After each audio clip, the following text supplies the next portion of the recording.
This is Roma Brassell presenting Trebonius' speech at Caesar's funeral. We let Caesar go on exploiting, my friends, the admirable Romans, too long, and for that I am sincerely sorry. When I, Trebonius, detoured Antony away from the Senate while Caesar was being stabbed, I had no doubts in my mind.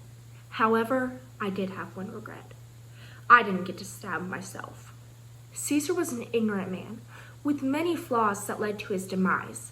Even in his last words, et tu, Brute, which translates to, and you, Brutus, his true colors were shown. He assumed even his closest friend, Brutus, would fall under the spell of his deception. Now, Romans, let me ask you this. Caesar's wife, Calpurnia, cannot provide children of her own, correct? Imagine Caesar as a tyrant. He would take your children, violate your wives, do anything to desperately get what he cannot have, a family. Now my comrades would not want their families stolen, and neither would I.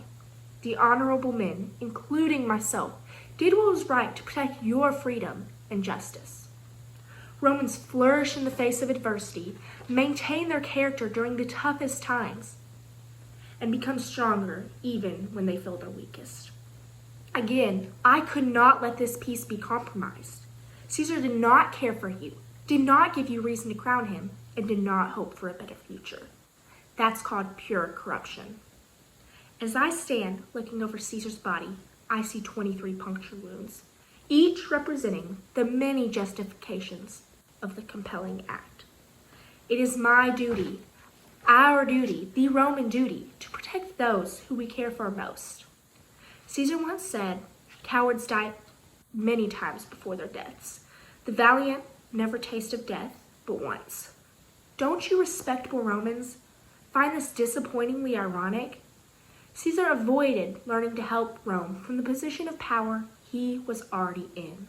His hunger for power, so he didn't have to pay heed to your indispensable opinions, made him the very thing he despised most, a coward. Caesar was offered the crown on 3 separate occasions. He denied it all 3 times. Now you may think this was a humble act, but it was just a charade. He wanted to lead Romans to believe he had no intention of being crowned, so he could snatch what he thought belonged to him when you least expect it.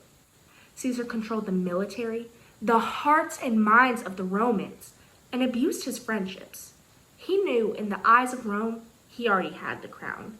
His rejection further played along with the facade. Your almighty, respectable leader was nothing but an arrogant leech on Rome.